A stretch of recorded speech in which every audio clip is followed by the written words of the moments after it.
आज का टॉपिक मैं डिस्कस करूंगा अल्सर हीलिंग एजेंट्स यानी कि वो मेडिसिन जो अल्सर्स को हील करते हैं।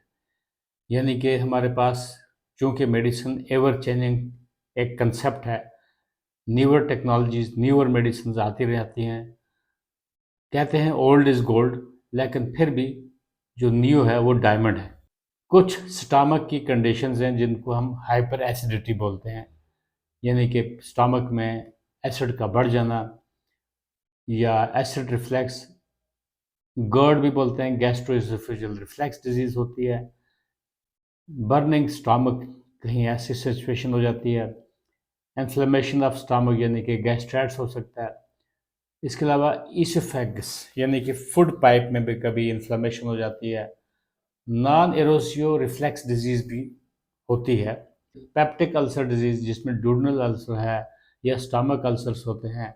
इस तरीके से कुछ ड्रग्स की वजह से मेडिसिन यानी कि non steroidal anti inflammatory drugs के खाने के बाद, यानी कि उसको हम बोलते हैं ड्रग इंड्यूस्ड अल्सर्स जब हो जाते हैं, उसके लिए जो मेडिसिन हैं।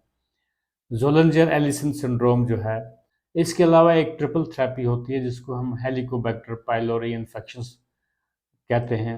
उसके लिए जो हमें ट्रीटमेंट देनी पड़ती है, उनको हम पहले वक्त जो ज़्यादा यूज़ किए जाते थे पीपीआईज बोलते हैं, प्रोटॉन पंप इनहिबिटर्स। तकरीबन 4 हफ्ते से ज़्यादा इनको दिया जाता था। क्या उनको एच पाइलोरी तो नहीं है, तो उसके लिए जो थेरेपी है 14 दिन की थेरेपी है, उसके बाद कंटिन्यूटी करनी पड़ती है। एंटासिड्स जो है प्रोटॉन पंप इनहिबिटर्स देते हैं। जब जो पीपीआईज हैं उनमें डॉक्टर ज़्यादातर जो एंटासिड्स प्रिस्क्राइब करते हैं वो है डेक्स लेंसोप्राजोल है, ओस्मेप्राजोल है, लेंसोप्राजोल है, ओमेप्राजोल है, पेंटोप्राजोल या रेबिप्राजोल। चूँकि कुछ ड्रग्स जो हैं वो नई आई हैं, जो एफडीए अप्रूवल जब हुआ, तो आल दो ये कुछ मेडिसिन हैं जापान में आ चुकी हैं पहले से 2015 में। तो अब हमें एफडीए अप्रूवल का देखा जाता है कि एफडीए अप्रूवल कब हुआ, तो क्या इनसे बेहतर दवाइयाँ बनती जा रही हैं? यस, बिल्कुल। इनको हम बोलते हैं पोटेशियम कॉम्पिटिटिव एसिड ब्लॉकर्स, इनको बोलते हैं। न्यूअर मेडिसिन हैं, न्यूअर एंटासिड्स हैं, जो मैं इंडिकेशन मैंने बताई, जैसे पीपीआई जहाँ यूज़ हो जाते हैं उनसे बेहतर दवाइयाँ जो हैं वो इस तरीके से हैं।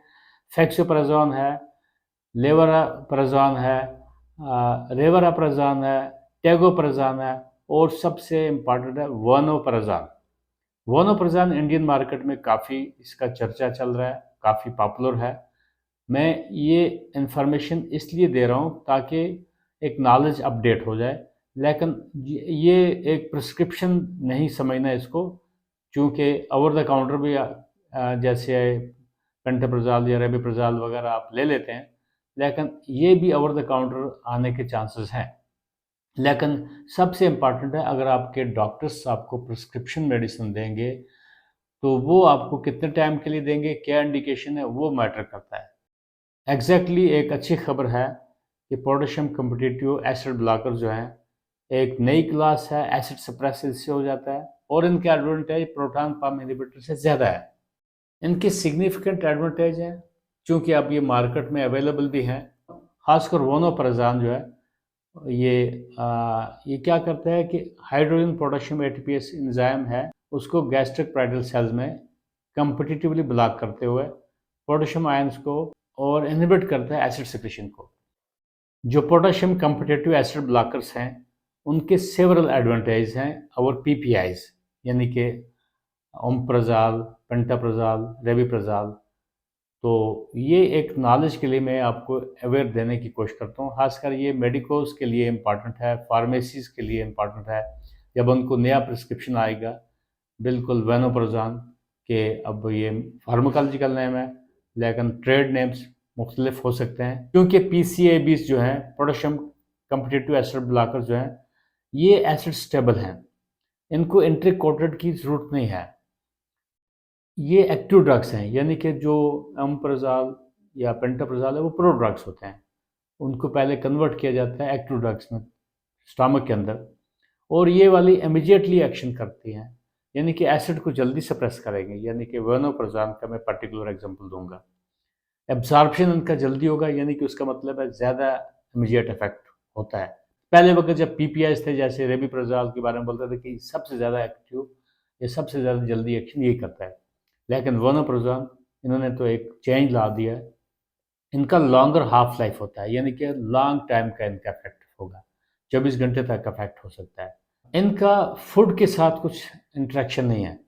जैसे हमें पीपीआईज को खाना पड़ता था पहले, खाने से आधा घंटा पहले, मगर ये जो वनोप्रोजोन है, इनको फूड के साथ कोई इफेक्ट नहीं है। आप कभी भी किसी टाइम भी इंस्टेंटली आप खा सकते हो, अगर आपका डॉक्टर आपको प्रिस्क्राइब करता है। इनके साथ जो एसिड सप्रेशन है वो ज़्यादा प्रोनाउंस्ड है और प्रोलॉन्ग्ड होता है। प्रेगनेंसी और पोटेशियम कम्पिटिटिव एसिड ब्लॉकर्स या पीपीआईज, इनका रोल कंट्रोवर्शियल है, should not be prescribed unless dire indications.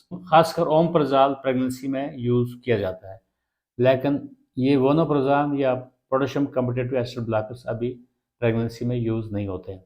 तो मैंने आपको कुछ इंडिकेशंस स्टार्ट में बताए कि क्या इंडिकेशन है पोटेशियम कम्पिटिटिव एसिड ब्लॉकर्स के, एडवांटेज क्या है और पीपीआईज के। तो ये एक अपने आप को नॉलेज अपडेट करने की ज़रूरत होती है।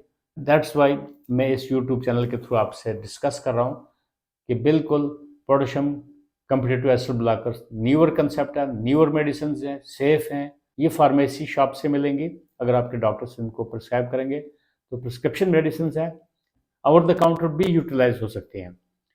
क्योंकि ये एफडीए अप्रूवल जब हुआ है, पहले तो नहीं था, तो जापान में ये स्टार्ट हुई थी 2015 में, तो तब से ये चल रही है, लेकिन प्रेफरेबली ये ज़्यादा बेटर रहेंगी दैन पीपीआईज।